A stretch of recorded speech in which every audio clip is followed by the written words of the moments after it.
Hello, everyone, and welcome to a special live episode of Dispatches.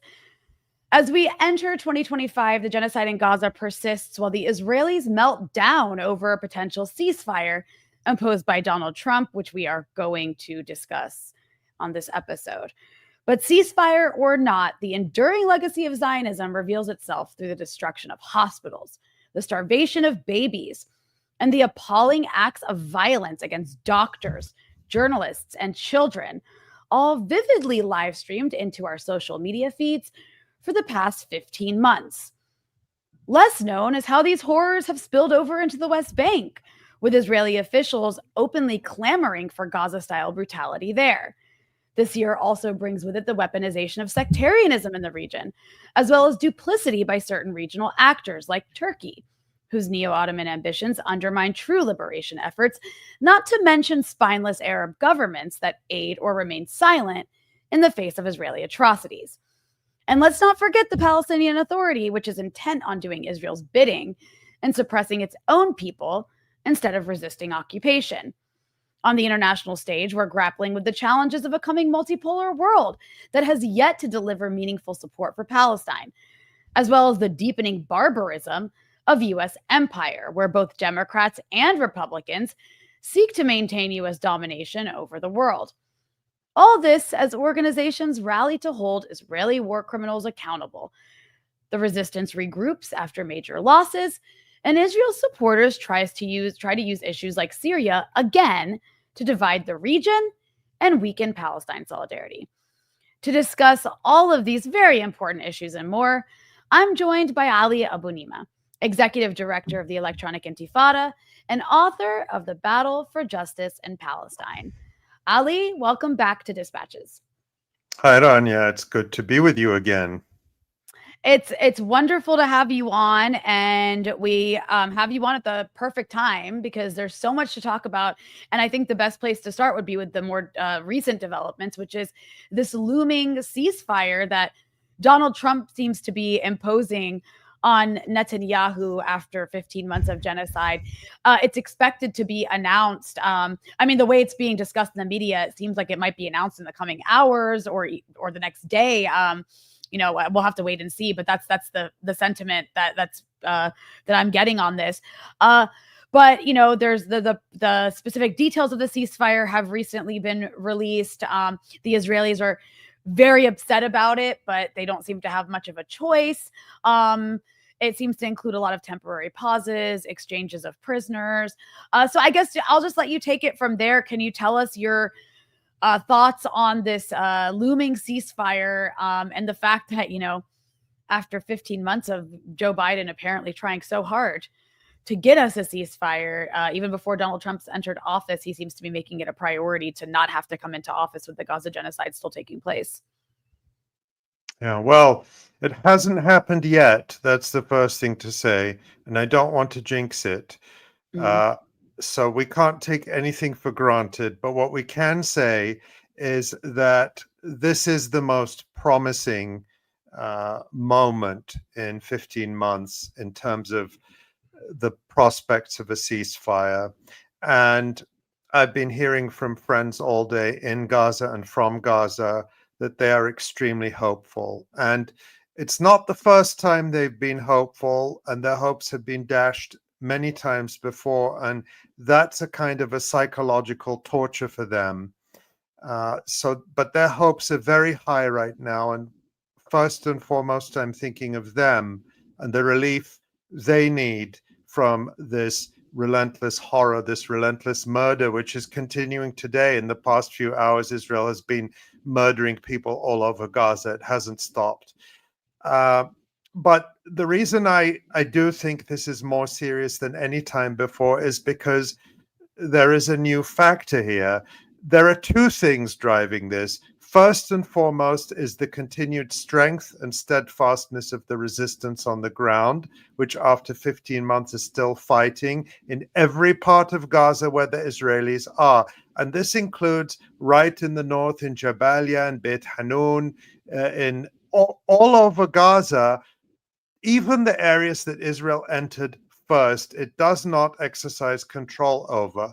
So that resistance, which continues to inflict severe losses, attrition losses on Israel. Every day, 2, 3, 4 soldiers killed, many more injured, often with serious lifelong injuries, destroying the morale of the Israeli army.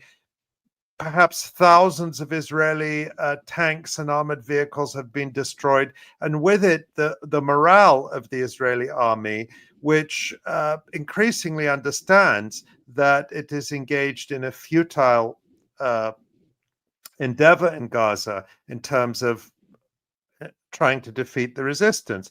And we don't hear from Israel anymore a big talk about going down in tunnels. They're not even trying to go down in tunnels. So we have to assume that much of the resistance is intact, and the evidence for that is they're still fighting everywhere. So that's the first factor, the strength of the resistance.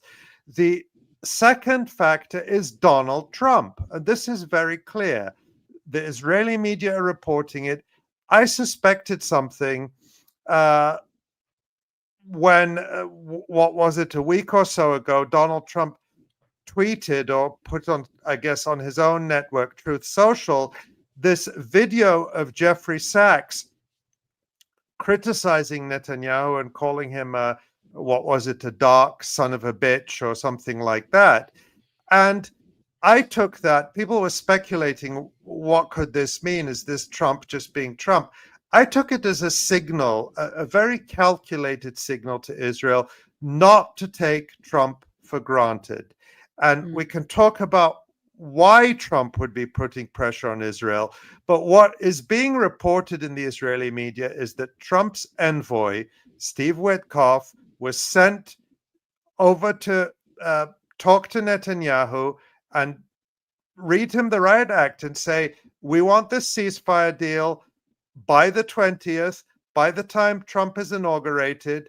And what's been very clear is that Netanyahu has been forced to accept, hasn't happened yet, but this is what all the reporting is, forced to accept exactly the same deal that Hamas accepted back in May and then accepted again with whatever minor cosmetic tweaks were made, I think, in July, and was always on the table and could have been had at any time, but for the fact that the Democrats and the Joe Biden administration were not committed to a ceasefire. They were committed to genocide. Yeah, and I think that's a really important point to hammer in on, is that this is not to say Donald Trump is some like heroic peacenik or some like pro-liberation of Palestine figure. Obviously, the details of the ceasefire, if what we're seeing is correct, seem to also give Israel like the freedom to kind of enforce it, which is similar to what we've seen in Lebanon, where Israel can sort of like tuck away its aggression under the idea of securing itself. So it can like bomb Lebanon, but it doesn't necessarily violate the ceasefire as far as Israel's concerned, because it's doing it in self-defense.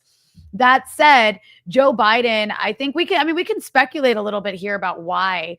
And I'm going to tell you my opinion on this. And I think yours is probably somewhat similar, but I'd love to hear you elaborate why Donald Trump has been pushing for this. I thought it was interesting to see that Stephen Witkoff, I think is his name, the Middle East envoy, who's actually a real estate developer, who I think the Israelis probably thought I think he's maybe friends with Netanyahu. I'm not sure, but he went to Israel last Saturday, which is the Sabbath, which is, for practicing Jews, is a day where like they don't use electronics and other, religious rules. And he basically, according to a report in Haaretz, was like, I don't care if it's Shabbat. Like, I need to see someone now, and was like, get this done, and didn't really care to hear them out. And I think that was quite a shock for the Israelis, because throughout the entire Biden administration, there's been zero pressure put on them. They've had basically a free hand to do as they please and get whatever they want, while also crapping all over Joe Biden. And then with Trump, I think that they thought this was going to be somebody who was going to go even further for them. And, maybe Trump will for Israel. I just don't think Trump is ideologically committed to Zionism the way that Joe Biden is, like on an emotional level. Joe Biden seems to have an emotional attachment to Israel, whereas Donald Trump doesn't as much. I do think he's probably like a little racist in the sense that he'll probably have this mentality of like, the Jews are annoying and they need to leave me alone and not tell me what to do. I could totally see Trump having that attitude. But also, Trump is a bully and he doesn't like to be bullied. So the way that Netanyahu behaves with Biden is just not going to work with Trump. It's actually going to make a narcissist, although I think all our leaders are probably narcissists and sociopaths, but somebody who's even more of those tendencies, like Donald Trump, make him more likely to lash out at anybody who tries to tell him what to do. And he kind of has the same attitude with the people he puts in charge of his cabinet positions, as well as other leaders in the world that he feels are taking advantage of America.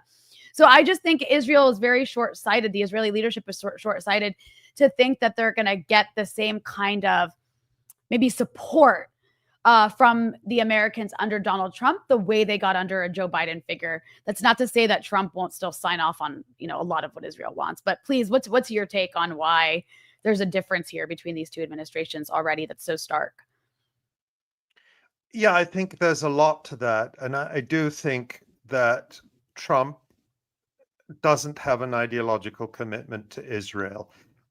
That doesn't mean he won't do things that Israel wants him to do, or that Zionists want him to do. He certainly did a lot of that in his first administration, such as recognizing Jerusalem as Israel's capital and moving the US embassy, and recognizing Israel's annexation of the Golan Heights, its illegal annexation of the Golan Heights. By the way, moves which Biden has completely endorsed and gone along with and never reversed. But the reason why I'm not that surprised that Trump is pressuring Israel is because it seems to be consistent with his worldview. I came into this, Trump's re-election, with the view that if I had to bet money, I would say Trump will be as bad as Biden, possibly worse, although it's hard to see how things can be worse than this genocide. But there is this element of unpredictability with Trump that means that you don't know exactly what you're going to get. And the reason I think what we're seeing in terms of pressure on Israel is consistent with his worldview is because what Trump has been very clear about is he doesn't have this sense that America's so-called allies are equals or partners.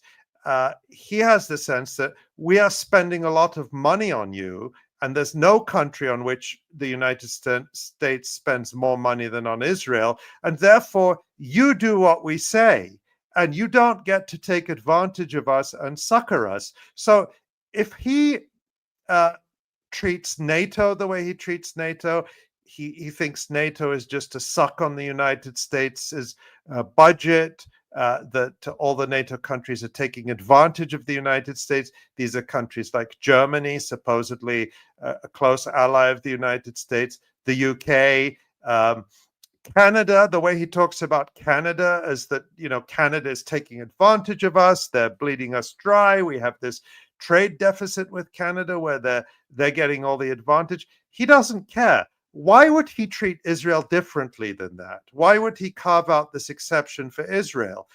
And I think we've also seen in the last few years this shift on the right in the United States, where there is clearly still a very strong ideological commitment to Israel on the right in the United States, including the fanatical Christian Zionists who have a very sort of I don't know what to call it, a primitive belief in Israel as part of their religious doctrine.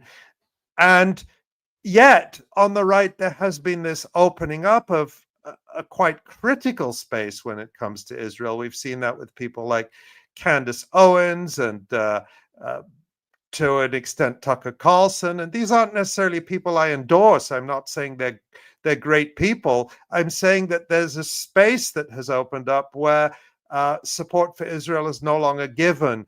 People like Judge Napolitano, who many of us watch on YouTube, who brings on people and they have great discussions which are highly critical of Israel.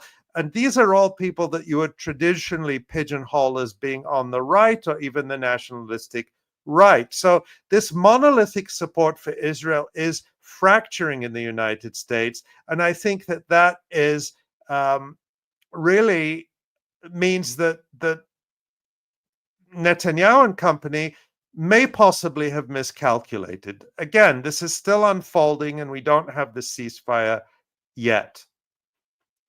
Yeah, and I mean, we have to wait and see. But I also noticed something that the ceasefire said, which Netanyahu was so angry about, was that that the Israelis have to withdraw from the north and let Palestinians eventually return, which is, just bulldozes right through Israel's plans. And so Ben Gvir is like totally losing his mind and threatening to withdraw from the government, which is a threat he's been making all year.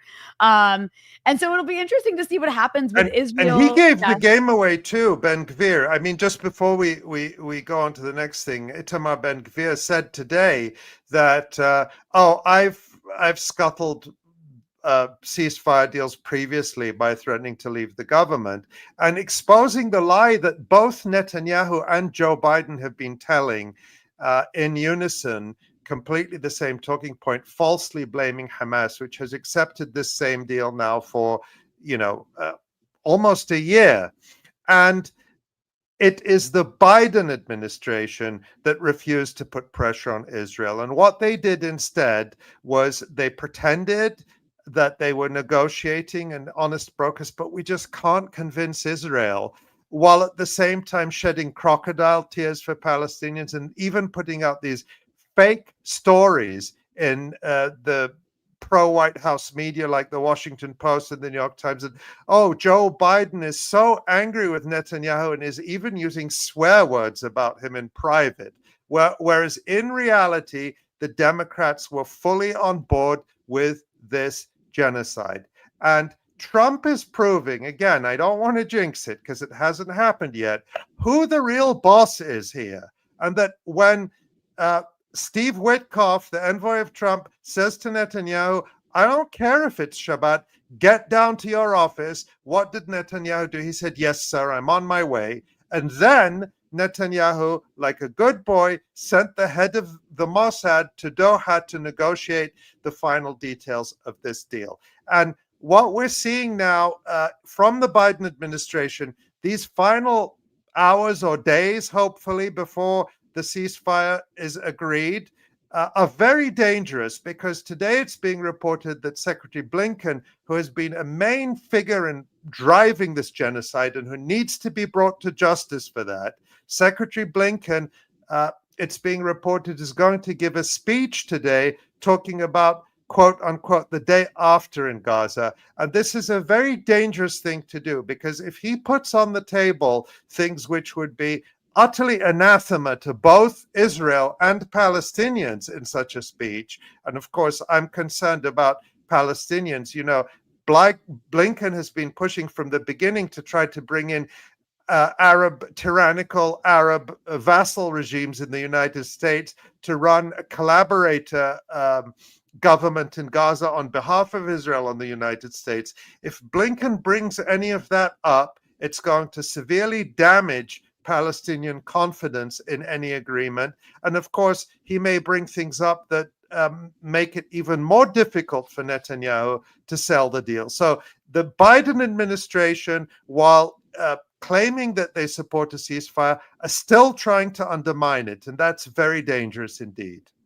It's truly incredible, like, when you think about it, that I could have never imagined in 2020, when Biden was elected, he would just be overseeing the worst genocide in our lifetime. But here we are. I think there also might be something to the fact that maybe at this point, they feel like there's something else that can be achieved. Like, the Israelis have been just decimating Gaza for the last 15 months. Hamas, I mean, obviously Hamas has been weakened. There's no question. Resistance has been weakened. They managed to kill Nasrallah. They killed Yahya Sinwar and a bunch of other leaders. And that does make an impact, of course. But people are, Israel's still getting fired at from several different places. So that hasn't changed so much. And on top of that, I mean, they still don't know the consequences. I think they're high on victory from how much killing and destruction they've wrought. but they still don't know the consequences of all that killing and destruction, and what that will mean in the next 5, 10, or 20 years in terms of what comes after that. Well, the one just I one more thing on this. If this ceasefire happens, and we hope and pray it will, and if it happens along the lines that are being reported, which is broadly the deal that was on the table since at least May, then Israel will have failed in every one of its objectives. It will have not destroyed Hamas. It will not have taken control of Gaza. Its forces will have to leave Gaza completely. It will have to leave the so-called Philadelphia corridor, the border between Gaza and Egypt, and other provisions which Netanyahu had adamantly refused up to this point.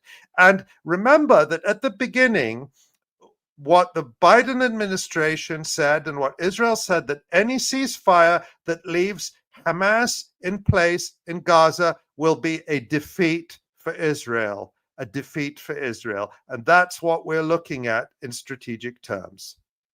Yeah, and that's very important to remember. And it wouldn't have been possible without the ongoing persistence of resistance. I did not mean to rhyme there, but it really wouldn't be possible without that. And we shouldn't discount that and just put all this on, oh, Donald Trump came into office. That said, Ali, I want to move on to a few other topics as we await more details of this potential ceasefire. One thing in particular, and you have been, Electronic Intifada has an incredible work revealing or exposing Israel's atrocity propaganda since October 7th, which it has used to excuse its ongoing genocide in Gaza. And I just want to point out, even if everything Israel said happened on October 7th, genocide is never justified, never excusable. But of course, they have repeatedly invoked this idea of mass rape on October 7th. And Electronic Intifada have repeatedly exposed how this was basically all fabricated.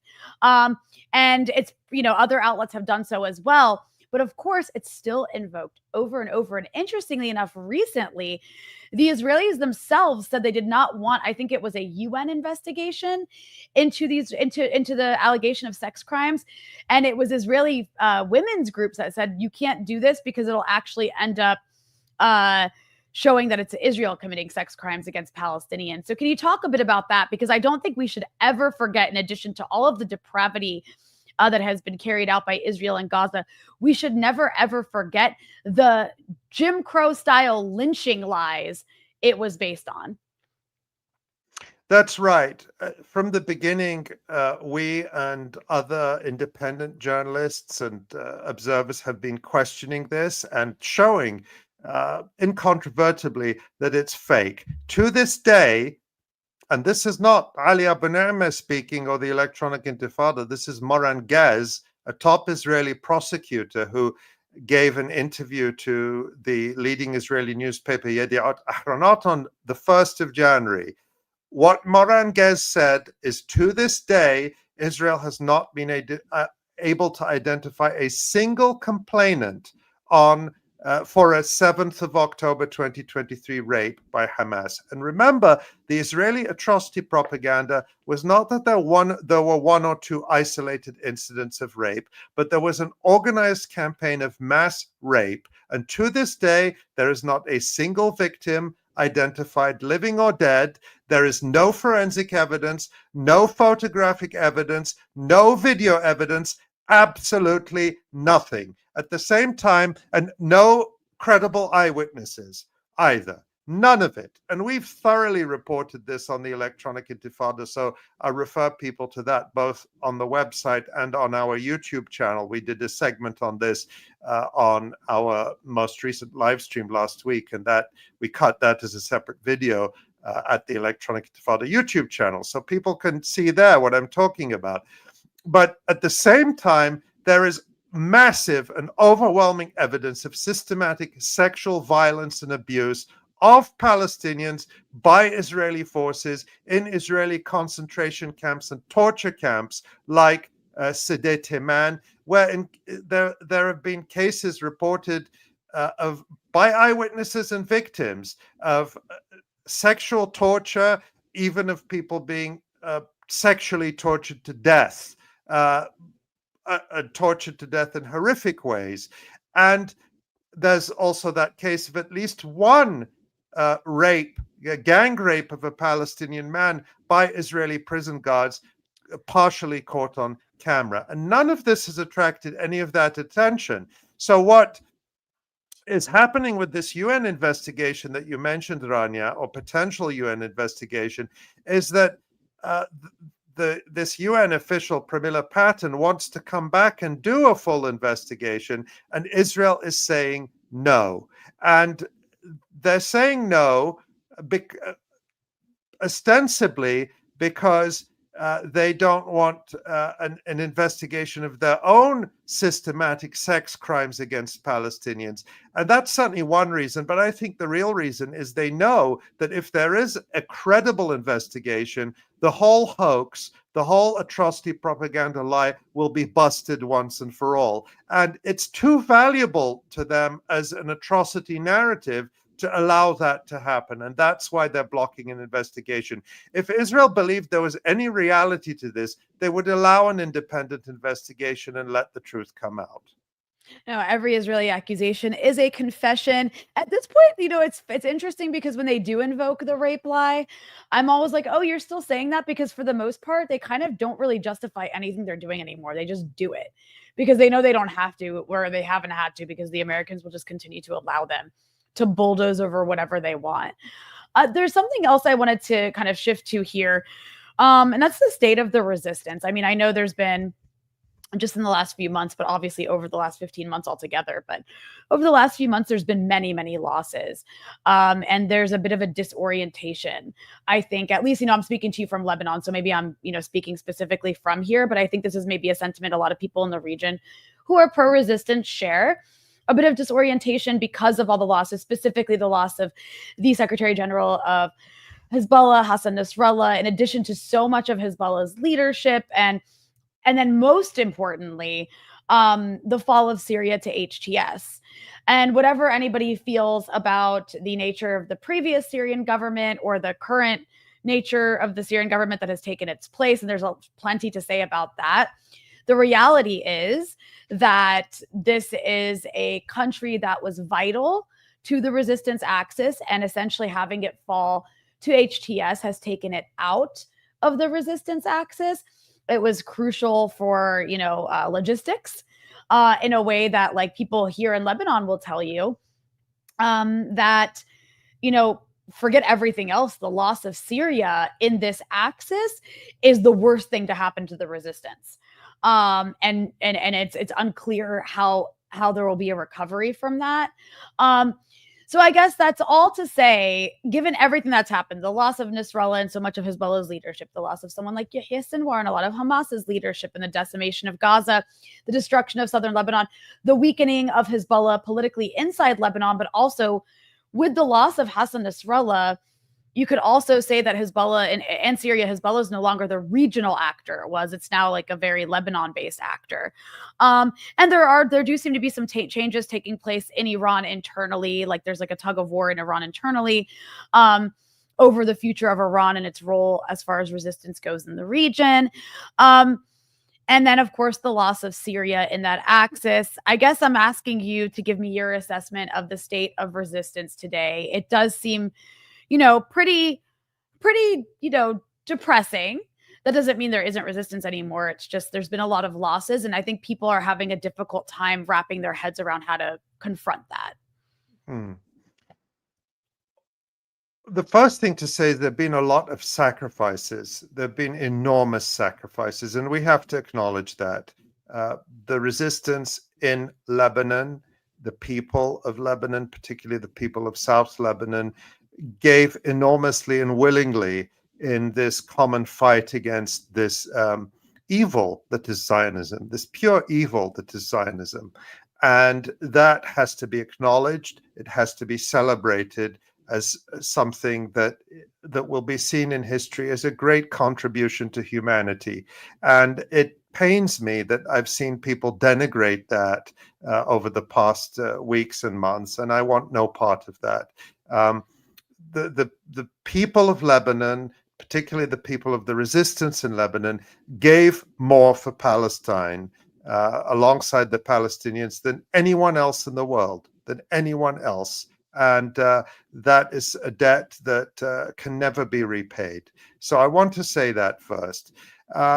And the sacrifices have been great. Hassan Nasrallah was a world historical figure, a man of great wisdom, of foresight. Those who listened to him and could understand him knew that he was totally different and opposite to the disgusting, racist, Islamophobic, and sometimes sectarian caricatures that have been made of him. And that has to be said. And the same is true of figures like Yahya Sinwar, the Hamas leader in Gaza. Western propaganda about these leaders is just completely untrue. And let's look at the reality. In Gaza, the resistance is still fighting, and they haven't given up, despite Israel's only strategy, which is never to fight the warriors of the resistance face to face, but to murder their mothers, their children, their elderly fathers, to destroy their homes, to destroy schools, to destroy mosques. This is the cowardice with which this enemy fights. Let's not call it fighting. It's not fighting. And yet they are still there defending their country and defending their land. And that's something that can't be diminished. And if Gaza is still fighting and inflicting this level of attrition on the enemy after 15 months, completely isolated. And from the start, Hamas was always a lesser force than Hezbollah. They don't have the same weapons and capabilities as Hezbollah, as formidable as Hamas may be. If they're still fighting, then I think it would be completely illogical to think that Hezbollah has been significantly diminished militarily in any way. And the evidence of that is that Israel was unable to significantly enter Lebanese territory, certainly not to the extent that Israel might have thought it could or it wanted to. And the heroism with which the resistance held Israel at the borders of Lebanon, inflicting tremendous losses on them to the point where Israel asked for a ceasefire, is a sign of that. And again, remember that most of what the resistance possesses is not visible to us. It's underground, it's hidden, and it's still there. Certainly, there would be losses in any war. They would have expended much of their material, or some of it, we don't know how much. As my colleague at the Electronic Intifada, John Elmer, shows us on the Electronic Intifada live stream every week, there's no shortage of weapons in Gaza.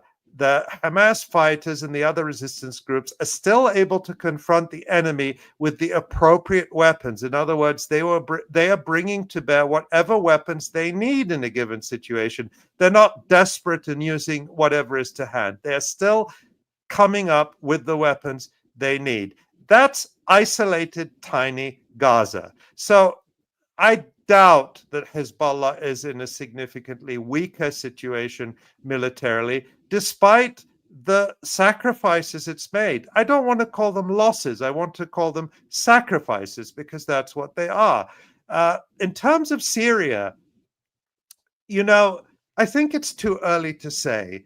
Again, there was clearly a belief on behalf of Israel and the United States and their local clients in the region that Syria was crucial to the defense of Lebanon from Israel and to the defense of Palestine, which is why they have been so determined for so many years to bring about regime change in Syria, which is what this was. I mean, all the window dressing about freedom and democracy and apple pie was never why Barack Obama authorized the CIA to carry out Operation Timber Sycamore, the most expensive CIA operation in history to arm groups linked to and derived from Al-Qaeda and ISIS. That had nothing to do with democracy whatsoever. Regardless of the aspirations of the Syrian people, none of this was ever about the aspirations of the Syrian people.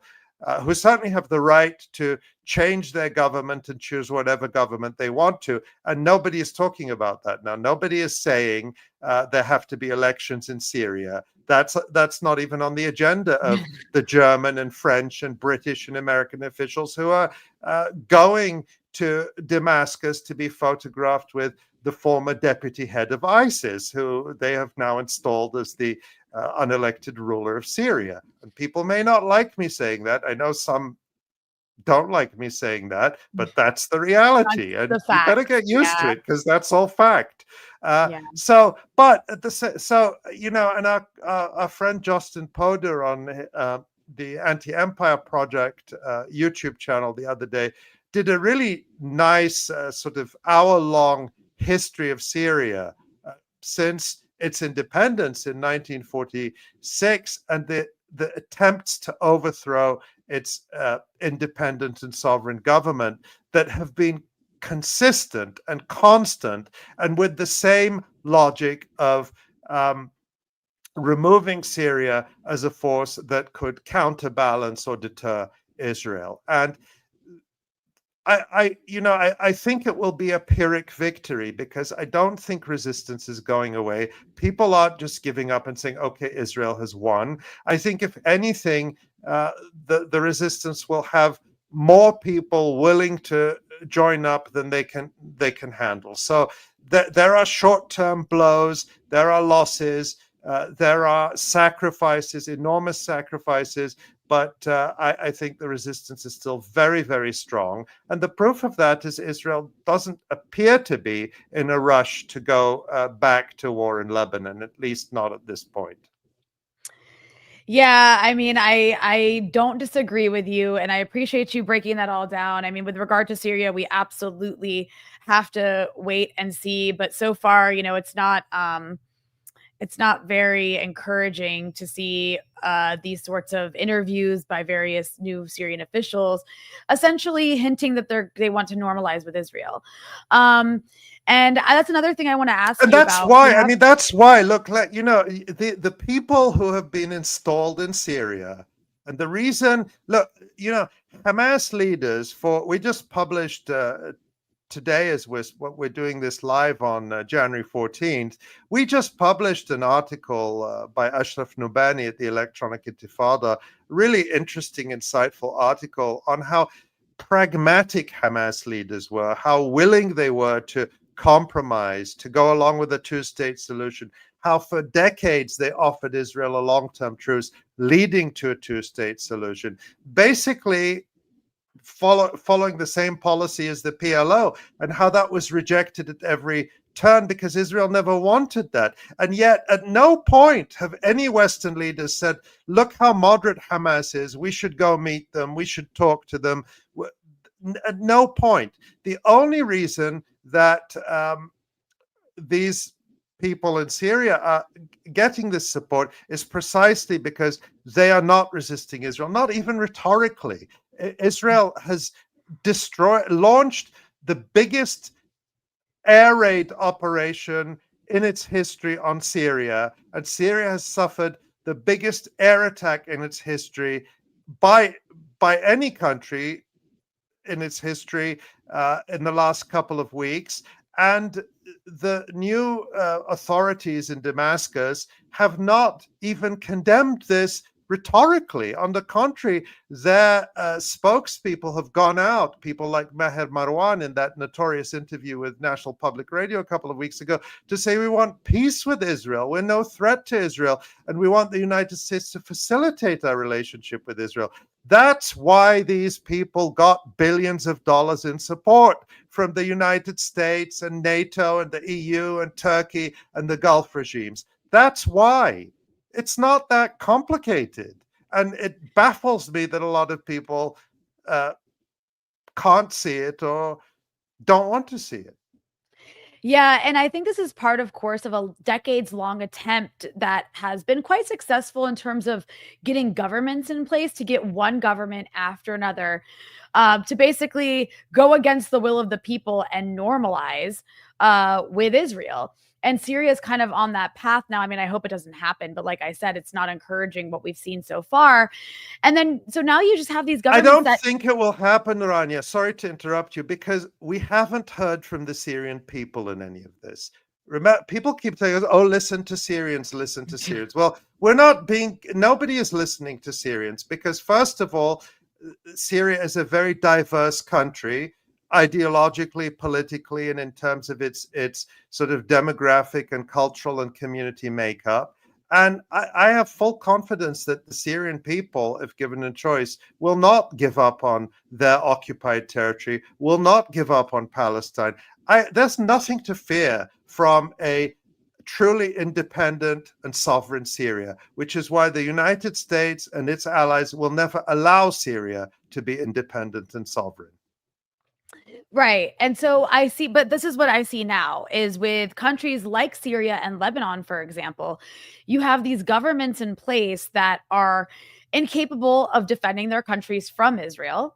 And that aren't able to do anything to actually oppose Israel bombing their countries, or in the case like of both Syria and Lebanon, invading their countries. In the case of Syria, literally like kicking people out of their homes and taking land, although you could say they're doing the same thing in Lebanon, even during this ceasefire. They're still demolishing homes every day and killing people, and you barely hear a word from Lebanese government officials. So it's like this new version of like half normalization. It's not entirely normalization, but it's basically making these countries so weak that they're not even capable of defending their people or posing any sort of, I don't even want to say the word threat, of just like speaking up on their people's behalf, except for every once in a while submitting something to the UN. And it's just really sad to see. That, all said, it kind of speaks to the spinelessness of Arab governments in the region generally, like the Egyptians, the Jordanians, the Syrians increasingly, the Lebanese government, which is like weak and not able to do anything to help its people either, and on and on They and on. want them all to be the Palestinian Authority. They want them all to be versions of the Palestinian Authority, a collaborator force that represses its own people on behalf of the United States and Israel. So we should stop calling them governments. We should call them the Lebanese Authority, the Jordanian Authority, the Egyptian Authority, and so on. The Syrian Authority. That's what they want. Yeah. Rania, are we still on? Yes, we are. Sorry, I'm having some glitching problems and I seem to have frozen. Can you hear me? I can hear you. Yeah, I can keep talking if you want me to. So I'm talking. No, I need you to keep talking. I'm gonna close, but we have our producer in the background. She's gonna keep the stream open because my Chrome has frozen. Like technology just. Oh, well, you seem to be fine now, but I can keep talking It because goes back I and want to. forth. Watch it. If it Okay. freezes again, I'm sorry, everyone. Yep, there we Yeah. go. Okay, I want you to keep talking about the spinelessness of Arab governments and give me like 2 minutes, and I'm gonna leave and come back in. But you stay. All right. Take your time. Go for it, Ali. Yeah. So Emily, can you take me off? Take me off screen. Do you know how to? Emily's in the background, guys. Putting her on the spot here. This is live TV, right? So live TV when everything goes wrong. Hang on, can you take me off? All right. So yeah, so they want all these governments to be completely neutered, and that's always been the case since nominal decolonization, and that is why non-state resistance movements emerged, because the people don't want that. They don't want their governments to be the stooges of the United States and Israel. So that's why, Hezbollah, or Hamas, or other resistance movements came up in the first place. And these resistance movements could not survive and could not thrive if they didn't have deep popular support in their countries, in their communities. And the lie is always that, oh, these are extensions of Iran or extensions of some other foreign power. And that could never be the case, because they're deeply rooted in these societies. So people want their governments and their states to be sovereign and to defend them and to defend their land. But in the absence of that, indigenous resistance movements come up. Hopefully Rania will be back, but I don't know, maybe people can if people have questions, or they have a question in the comments, I can take one. I think I can see the questions here. But That's basically it. This is now a struggle for sovereignty in the region. The US empire is being pushed out, but it's very vicious, and it's not going to go down without a fight, and it's willing to take anything and everything down with it. And the question of how Donald Trump, with his whatever America First vision, means for the region. I mean, in his first term, it didn't mean much. It was a continuation of the same pro-empire imperial policies. But whether there'll be any change now, whether there'll be some kind of retrenchment, or is open. Anything is possible. Welcome back. Welcome to the show, Rania. Welcome back to your show. Ali Abunimah is the new host of Dispatches, everyone. I appreciate you working with me on that. My Google has, my Chrome is now working. I appreciate everyone's patience. And Ali, I appreciate you so much. I want to move on to this is like tangential to what we're discussing here about the spinelessness of Arab governments. I think a version of that is the Palestinian Authority, which of course is working in the West Bank to help carry out Israel's occupation. It's gotten increasingly worse in recent months as Israel is openly saying, you have the Israeli foreign minister and you have a lot of Israeli officials openly saying they want to take the Gaza tactics and utilize them in the West Bank. And the Palestinian Authority, it's been like heartbreaking to see the people who serve in it actually like enjoying themselves and picking off resistance fighters in the West Bank on Israel's behalf. So I'm curious if you can talk about that kind of like microcosm of what we do see in much of the rest of the region, with the Palestinian Authority is like the client state, that were there to ever be a fake Palestinian state that the US wants to install, that would be what would be in charge. Yeah, you know what? The Palestinian Authority was created as a collaborative force. It didn't become one. That was baked into the Oslo Accords that created it, that its only power, and the reason it was given guns, was to fight Palestinians, to fight Palestinian resistance on behalf of Israel, and to take the burden off Israel. And in the last few weeks, the Palestinian Authority, or the Palestinian Zionist Authority, as I call it, have been waging an Israeli-style siege on the Jenin refugee camp in an attempt to crush the resistance there. But the thing to remember is that Israel has been trying to crush the resistance in Jenin for more than a year and has utterly failed. And we've seen the resistance become more capable in Jenin. Again, my colleague John Elmer has shown us some of that on the Electronic Intifada live stream in terms of the resistance in Jenin and in other parts of the northern West Bank, starting to use very sophisticated ambushes and what they call improvised explosive devices. And so I don't think the Palestinian Authority is going to succeed in doing what Israel failed to do in the West Bank. And what Israel has failed to do in Gaza, I mean, again, the mass murder, the genocide that Israel has perpetrated is unspeakable and horrific, but it's not hard to do when you are a massive military that has a limitless open checkbook from the United States and 24/7 airlift of 2,000-pound bombs coming from Joe Biden and Kamala Harris. It's not very hard to kill tens of thousands of people, and yet they have not succeeded in defeating the resistance. So what Israel wants and what actually happens are two different things. That doesn't mean that people don't make enormous sacrifices and that Israel can't inflict a horrific cost on people. They can, but people are making the choice. I'm not sitting here saying to people, oh, you should go out and resist, or you should go out and do this or that. People are making the choice to resist, and that choice has to be respected.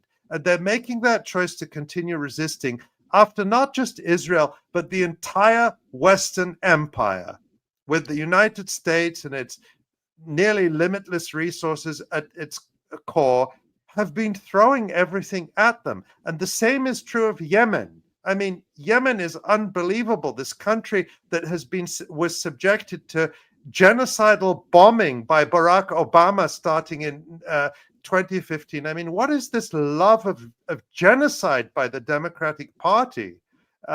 It's just unbelievable.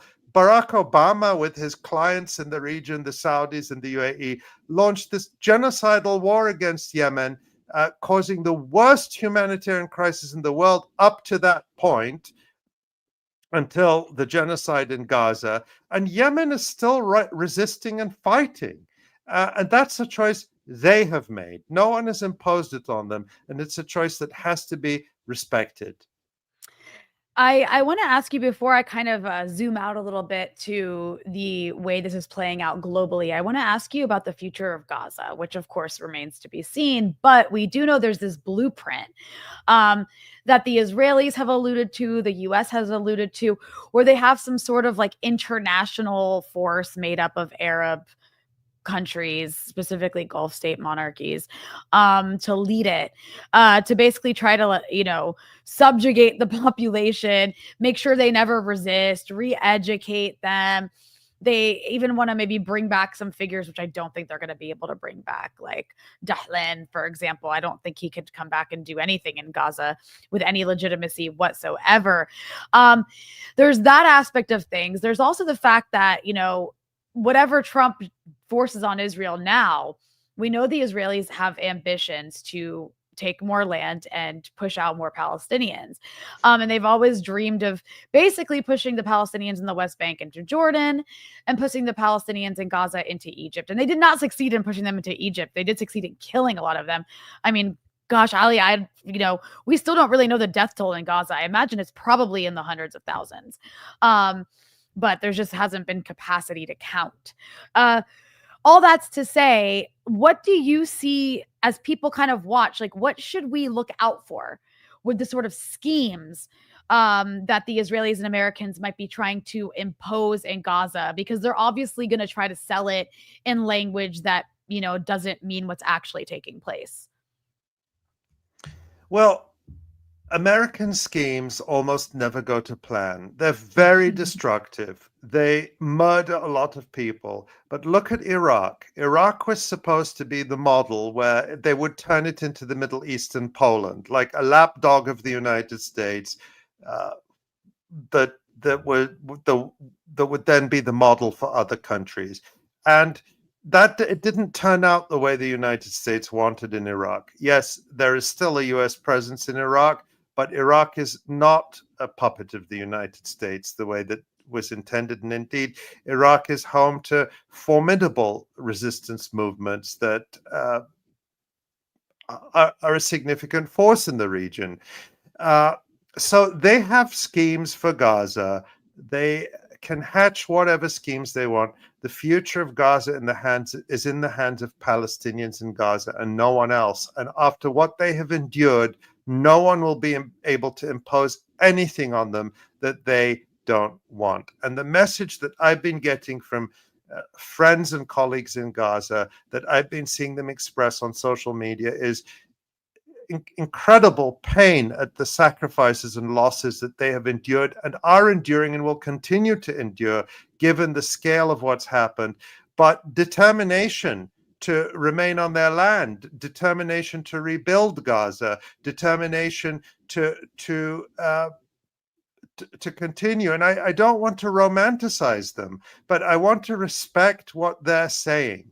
And yes, there might be people who will leave or who want to leave, but there are people who can't wait to go back. There are people who want to stay. There are people who decided to stay. I mean, I've heard personal stories from friends and colleagues who have had family members who became martyrs in Gaza after having the opportunity to leave and saying, no, I prefer to stay and die in my country. And that's a level of commitment and sacrifice that is impossible to imagine. So I would say, don't underestimate the people of Gaza, especially after what they have endured and are still enduring right now. None of this is over.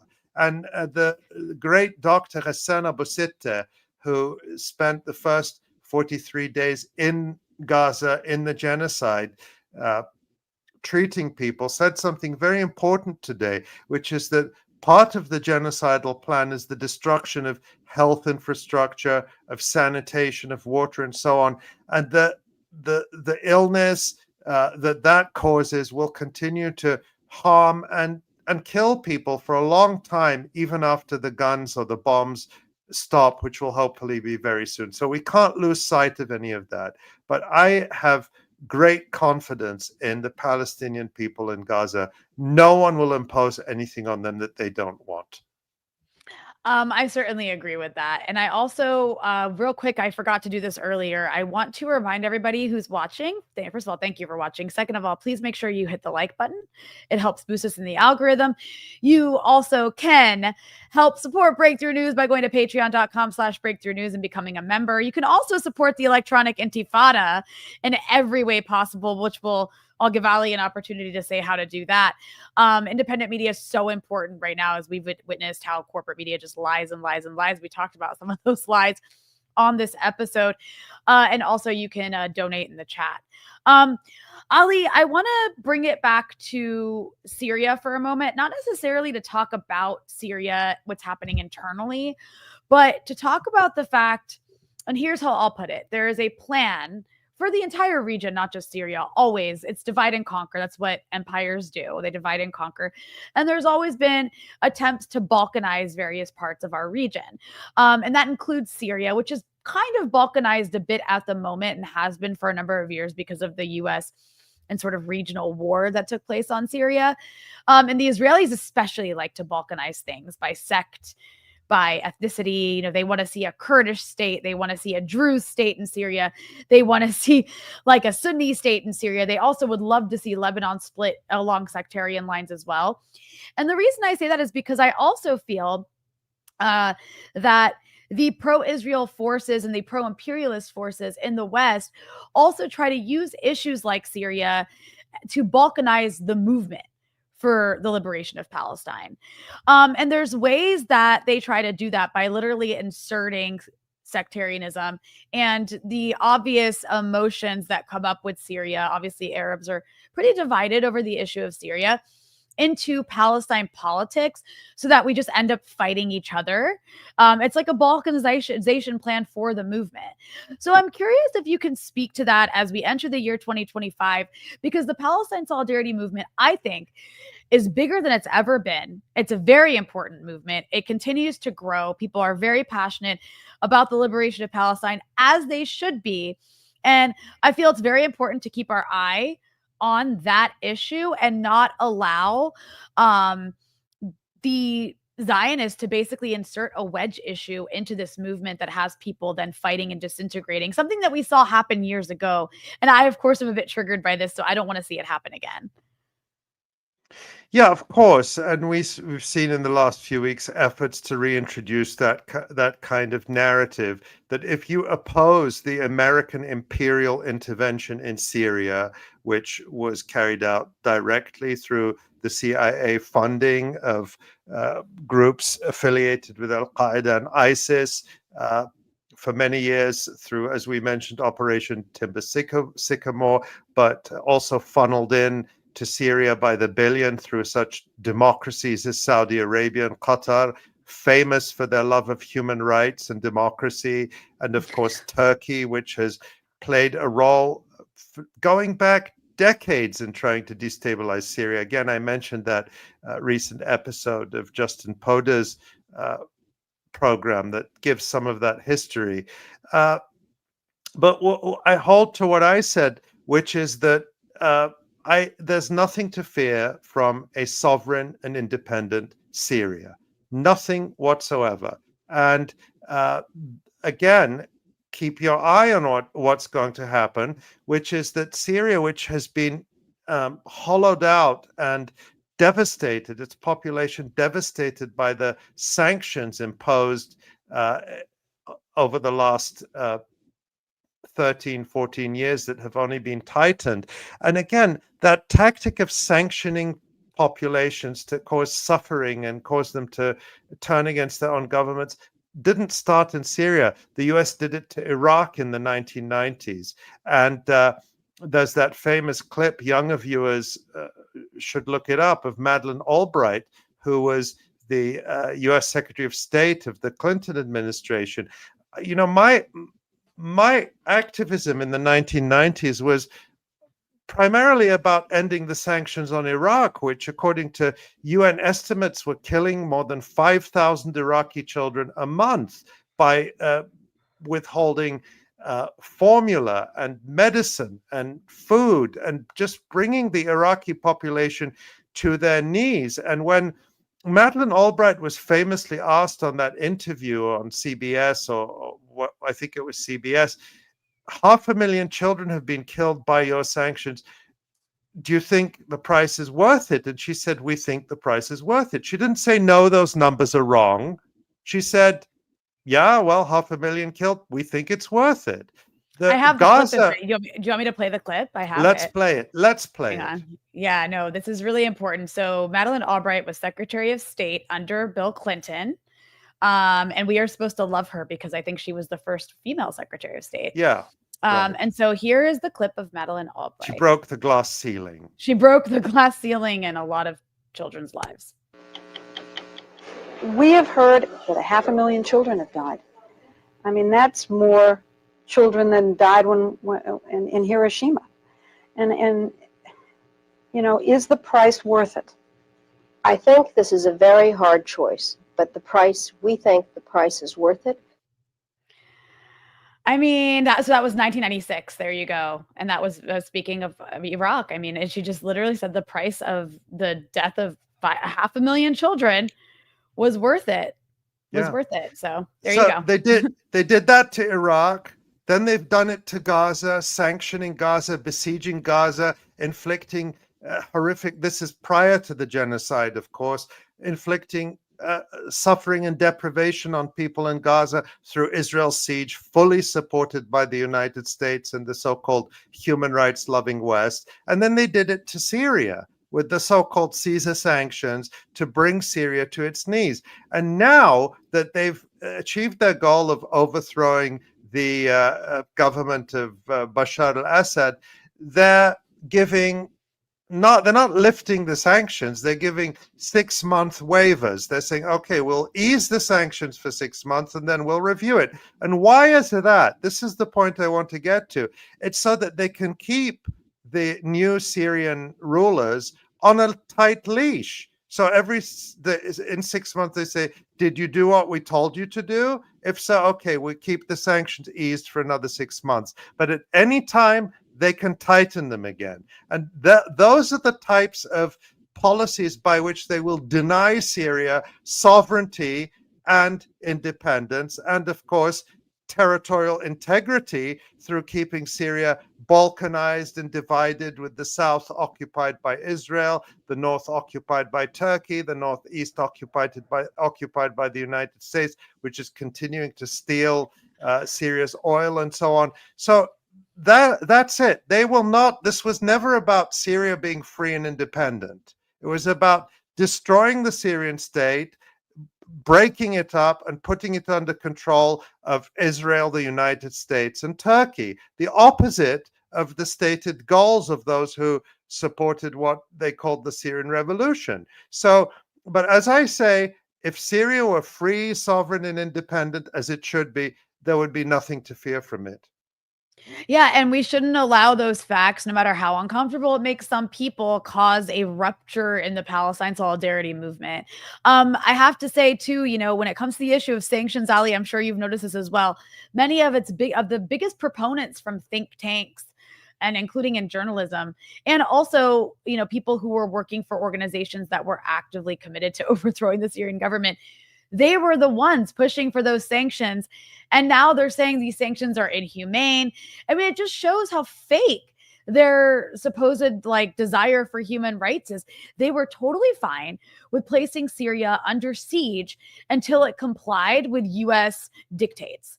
And now that they feel they have a government in place that will do just that, now they want to take the sanctions off. And I agree. I don't think the U.S. should be sanctioning any country, regardless of how I feel about their government. It's mafia style way to behave. Except Israel. But you know, I wouldn't support cutting off food and medicine. We've never called for starve Israeli babies. Right. I've never heard a Palestinian say deprive Israeli babies of formula and medicine the way the United States did to Iraqi babies. We've never Yeah. said that. We say cut off military aid to this thing, boycott its companies, boycott its universities that are involved in land theft and weapons development and so on. We've never said starve Israeli children, but they No. do deliberately starve our children, cause suffering among our population, murder them outright as Israel is doing. And they do that for geopolitical power. And we're accused of, oh, you look at everything through the lens of geopolitics, as if Yes. as if the US proxy war in Syria, the US spending billions to overthrow a government in Syria is not all about geopolitics, as if it's because of for the beauty and color of the eyes of the Syrian people, as we would say in Arabic. No, it's completely absurd, and the fact that anybody takes these proclamations by people like either Anthony Blinken or Charles Lister or whatever person is claiming to be like in support of human rights seriously. You cannot take these people seriously. They are complete and utter hypocrites. And then they try to do this thing where they'll say, oh, the anti-imperialists are the problem. Like you said, they only see things through the lens of anti-imperialism. I am an geopolitics. anti-imperialist. You know, Proudly. that's used as an insult. I'm an Yeah. anti-imperialist. I'm against US imperialism. Mhm. I am for countries being free and sovereign and independent, and for the peoples of the region controlling their own resources and choosing their governments. And the US has always been against democracy in the region. And Everywhere.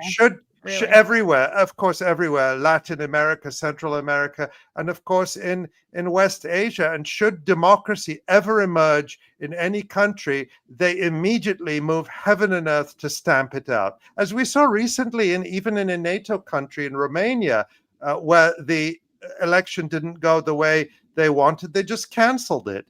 And that's a very significant turning point, because those kinds of tactics have always been used in the so-called third world countries, the overthrowing, back to the overthrow of Mossadegh in Iran and so on. But now they are bringing these tactics right into the imperial core. And we saw it in Romania, which is a NATO country and a member of the EU. And we saw it in France with the election, the legislative election that happened last year, where the left-wing bloc headed by Jean-Luc Mélenchon got the largest number of seats in the French parliament. And by convention in France, that party should have been invited to form a government. That's the convention in France, going back decades. When you have a party that is not the same party as the president wins, the president should ask that party to form a government. And Macron simply disregarded the election result and appointed a right-wing prime minister with no democratic mandate whatsoever instead. So they're going to do that. They're going to do whatever it takes to maintain control. And the pretense of democracy that has existed in the West up until now is increasingly just going to be done away with. And that includes, by the way, in the US. I mean, we have this fake democracy in the US where everything's like bought for, to the point where people don't even want to participate in it because they're like, well, no one really represents me. Look at how many people sat out the last election because they felt like their options were two people who sucked. And that's how you end up with someone like Donald Trump. But, Ali, I also want to ask you about the issue of the global South. And what I mean by this is, and I've been having this conversation with more people, and I keep asking it in my episodes too, because I think it's important to understand the world clearly. And I think maybe I was a bit naive in how I viewed this coming multipolar order. That, and I think it's still true that we have a sort of coming multipolar order with different poles of power that maybe give breathing space to the global South, but it hasn't yet materialized in ways that, matter at least directly to me where I live. which is Lebanon.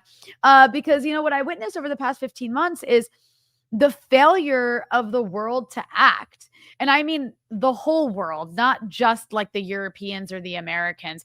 And I know watching the display of depravity in Gaza was a message to much of the global South that this is the kind of violence we in the US led order are willing to unleash to punish people and get our way, probably terrified a lot of countries in the so-called developing world because they're much weaker than the Americans are, at least militarily speaking. But still, I mean, when I look at who stepped in to do something to try to intervene against this genocide, it was Hezbollah in Lebanon, which is not a state. It's a political party and military organization inside of a state, but not a state. But Hezbollah in Lebanon.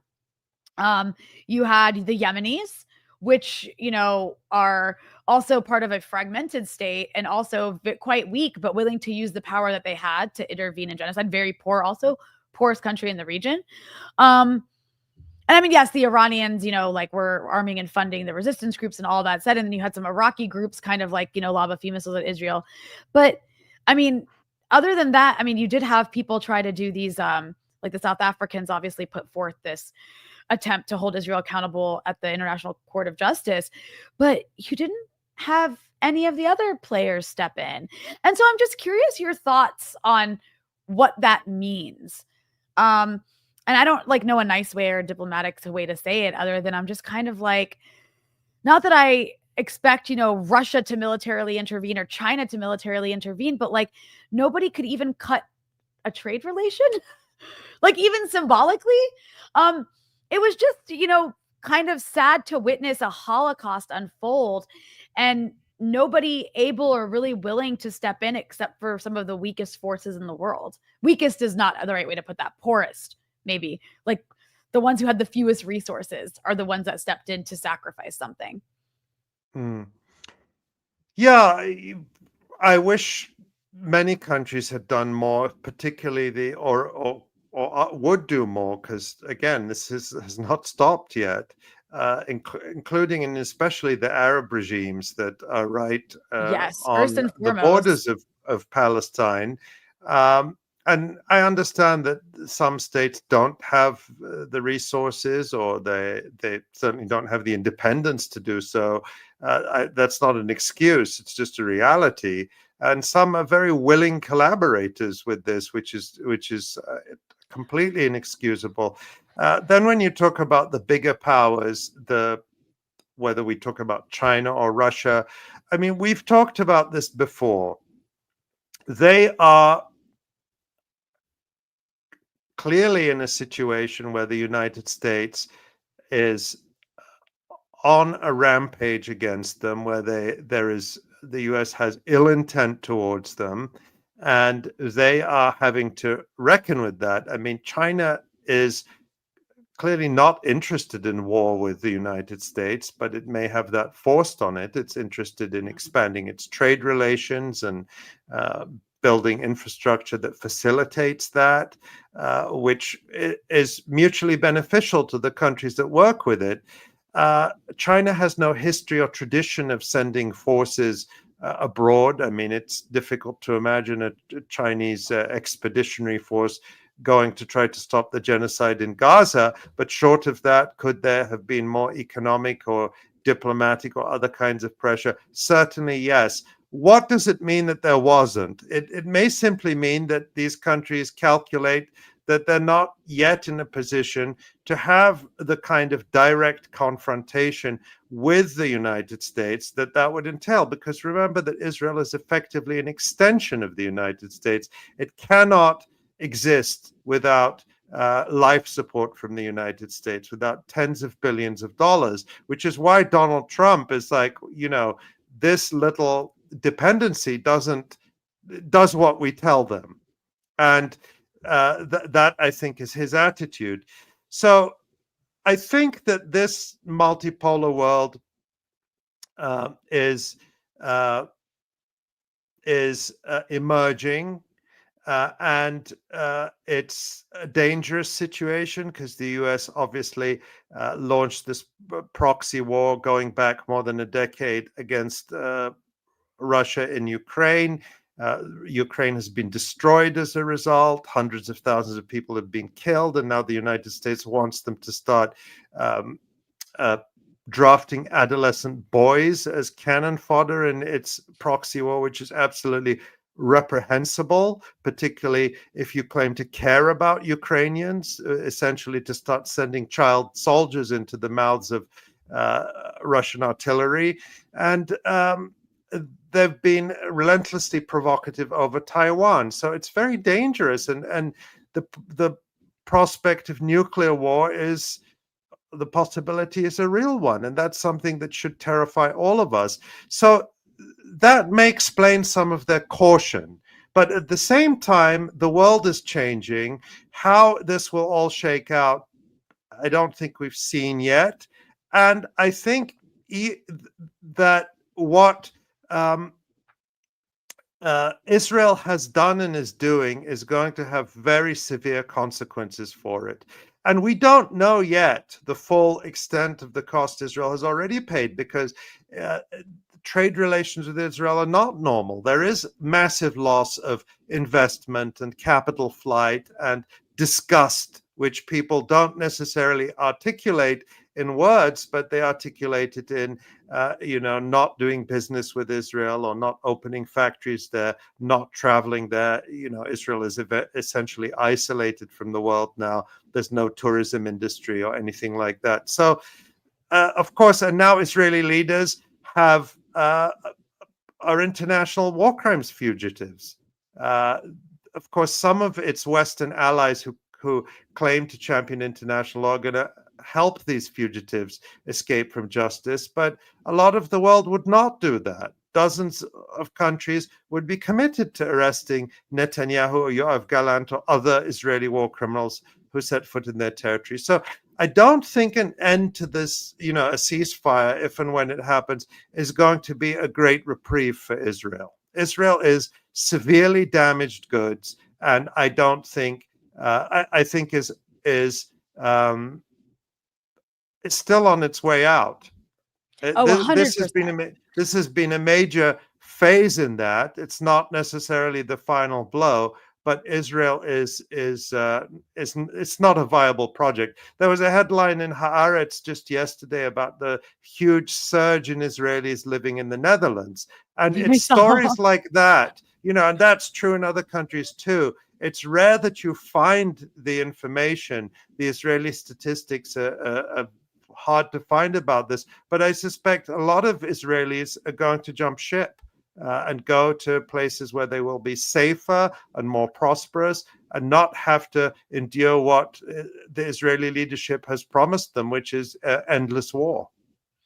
All right, this is one of many developments after all this that we shouldn't ignore, because at the end of the day, yes, there's been a lot of loss and sacrifice in the region. And, I see that sacrifice as basically being something, A, that should not be in vain, and B, it should basically act as fuel for revolutionary potential around the world, particularly against imperialism, against Zionism. And there's so many different avenues for that. I mean, now it's on everybody else. I mean, one way, for example, that you alluded to is the ways the law is being used against Israelis who leave Israel, who participated in the genocide in Gaza. You have an organization like the Hind Rajab Foundation, which is literally just like a couple of people. And it's one of a few that is trying to hold these Israelis accountable who've literally posted their war crimes on the internet proudly. And I think you're going to see more and more of this. I don't think this is something that, this is something that Israel's very worried about, and they should be. The world is disgusted with what they've witnessed for the last 15 months. At least most people who, aren't genocidal or like sociopathic are quite disgusted by having to watch mutilated children on their social media feeds for 15 months, and also see the way that Israelis celebrate that. And again, you have this massive movement that isn't just going to go away. People have been radicalized by this genocide. I remember, there's so many people who I've talked to over the years in my time as a journalist, kind of in the lefty activist scene. And I would always ask people, what radicalized you? And this is before the genocide in Gaza, like 10 years ago, 15 years ago. And it's always the Second Intifada, or it's always the Israeli war on Gaza in 2008, or it's always the Israeli war on Gaza in 2014, or the Israeli war on Gaza in 2021. And this was a genocide that went on for 15 months. It wasn't a horrific war like the others that went on for, a few weeks or a couple months, which was bad enough, right? So this is another aspect of this genocide that I think that Israel understands but doesn't really understand is going to hurt it in the long run. And so I guess I'm just curious, what do you think is the significance of what could take place inside Western countries where populations are so angry? And we're going to see more repression, by the way, from the authorities, especially somewhere like the US. We saw it under Joe Biden. We'll probably see it under Donald Trump against anybody who tries to stand up against this. We saw Joe Biden and other Democratic mayors basically send in the stormtroopers at American universities. You see this attempt to try to stifle free speech. And I think all of this is going to backfire in the end. Well, it's hard to predict what will happen, but there's clearly a crisis of these systems, and the sort of the old liberal order is collapsing, and people are turning to so-called anti-system parties in different countries, and the way that it's being dealt with primarily is through repression. I mentioned Romania already, France, where they simply ignored the election results. If the AfD does very well in Germany as expected, it's unclear what they'll do. They may or may not allow it to be part of the government. They may try to ban it. I don't know. There's clearly a crisis where these, people know now the game is up. They know that no matter what you vote for, you get the same thing, and that it's just a shell game, basically. And at the same time, living standards are declining. These Western countries that had high standards of living, high standards of public service, all of that has been gradually whittled away under neoliberalism after the last 30, 40 years. And I don't know how this crisis is going to play out. And in the United States, where the system is so rigged that it's almost impossible for new political forces to emerge within the system, in other words, a viable third party, it's very hard. The system is very rigged to prevent that.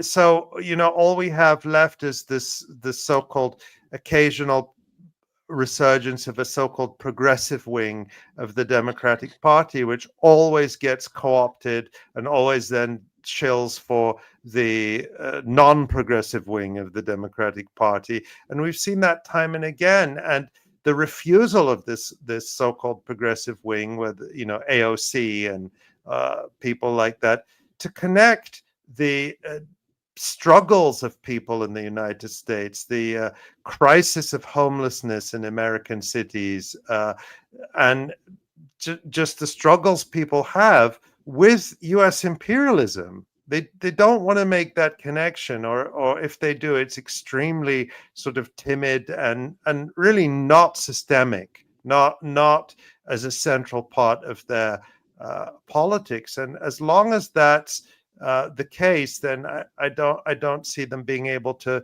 do that. And in the UK, the most sort of the biggest example of a threat to the system emerging within the system was the movement led by Jeremy Corbyn, a mass movement within the Labour Party, which brought in hundreds of thousands, millions of people.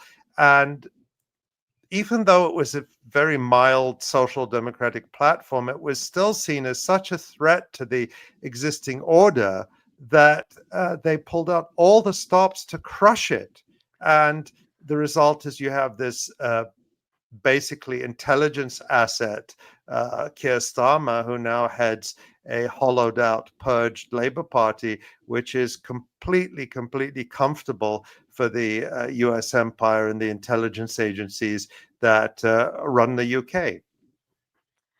Yeah, all these people lecture us about being civilized, and they're just the most corrupt, uncivilized, barbaric people imaginable who oversaw and justified a genocide for 15 months every step of the way. And, if this ceasefire happens, and here's, I think, a good point to end on, and I'd love your take on this, Ali. If and when the ceasefire happens, because it does seem to be real, and I really hope it happens, one thing we have to make sure we don't do is forget this happened. We can never, ever, ever forget the crimes that we watch take place on our social media feeds. Everything from executing children like a sport to raping people like a sport and for punishment to destroying hospitals systematically, killing doctors, raping doctors, torturing nurses, torturing patients, mass graves. And after the ceasefire does take place, and international cameras are allowed in, I imagine we're going to see like the extent of the massive crime scene that is Gaza. I don't think we know even a fraction of the horrors that have taken place there. And we can never, ever, ever forget what was done there and who oversaw it, because it really is. I really believe it's the worst thing in our lifetimes. And everything that was done in Gaza, all of the AI that was used to carry out a genocide, to make kill lists, to destroy apartment buildings, to snipe at people, all of the drones, the robots, they killed people with literal robots in Gaza. These systems that were put in place to carry this out in a very mechanized, deliberate way will be used again elsewhere. That is like the future of warfare. We know Gaza's a laboratory. And it doesn't end there. I mean, Zionism still has eliminationist aims, and it's never going to stop as long as it's still an ideology that has a state the way it does. So all that's to say, if this ceasefire goes into effect, I hope it gives Palestinians some respite, some rest, but we cannot rest because we are in very privileged positions, and we can't allow these crimes to be forgotten and nothing to be done to rectify and bring down what is, essentially like a Nazi state at this point. 100% agree. I agree with that. And also, it's not just about accountability, which is crucial, and pursuing the murderers and the war criminals and their accomplices in the West, and using whatever tools we have, whether it's the legal system or simply shaming. Shaming is a very powerful tool. If, for example, Antony Blinken is given, as I expect, some depraved position teaching quote unquote public policy at some Ivy League university, he should never be given a minute of rest. He should not be welcome on any campus. And I have great confidence in the students who set up the encampments, who are the conscience often of our society in the face of the depravity of the university administrations, which are fully part of this genocidal establishment. To do that, that's powerful. We can shame them, we can hound them, we can make them never have a day of rest. That's a good thing. And that's the least we can do. And people have been doing that for all these 15 months outside Antony Blinken's house, for example. And that's just one small example. But the other thing is we have to stand by people in Gaza, to continue to support them, because people want to stay in Palestine. They want to stay in Gaza. They don't want to have to leave. And so that's going to mean giving them the kind of support that they need to be able to stay and to be able to rebuild their lives there, and to continue to advocate for them by opposing the policies that led to this genocide. So, there is a risk that once the ceasefire comes into effect, that that can't happen soon enough. But there's a risk that attention will drift. And we have never allowed our attention to drift from Palestine, and particularly from Gaza. And we will continue to keep our focus there, absolutely. And we have to do that. And I think enough people have been have had their eyes opened and have been radicalized by just this utter horror and depravity, which they just can't believe. I mean, people say, I didn't know I lived in a society that was capable of allowing this or supporting this, or governments that could justify it. I think something fundamental has changed, and I hope we won't lose that. Well, I couldn't agree more. Ali, before we go, I want you to tell everybody where they can follow Electronic Intifada, follow your work, and how they can support the Electronic Intifada, because it is one of the most important outlets we have doing the work. Thank you, Rania. We are at electronicintifada.net and on all your favorite social media sites, or your most hated social media sites. I hate most of them, but I'm active on all of them. And the ways you can support us, one of I think the things I'm most proud of is that we continue to publish incredible writing, reportage, poetry, reflections by our colleagues and friends in Gaza. And so by reading their work, sharing it, it's some of the best writing I've ever seen. And people have been doing it while trying to survive genocide, which is absolutely incredible to me. And so we are incredibly honored to be a platform for them, to help them to get their voices to a wider audience. And so keep reading, keep sharing. And we're very proud also to support all our writers. So if you support us, we will continue to support them. And of course, Rania, what you do is so important. And the reason we're all able to do it is because we're independent. And that independence comes from our viewers who chip in to support our work. So I hope people support you. I don't know if it's a conflict of interest just for me to say I'm a subscriber. I donate I to don't think Breakthrough so. News. Yeah, but it's not a huge contribution. But to me, it's important because you bring forward topics and discussions that we're not going to get in a lot of other places, and I really appreciate it. The feeling is always mutual. Ali, thank you so much for joining me, and thank you for everybody for tuning in. Make sure you smash that like button, and I hope we can do this again soon, Ali. Thank you.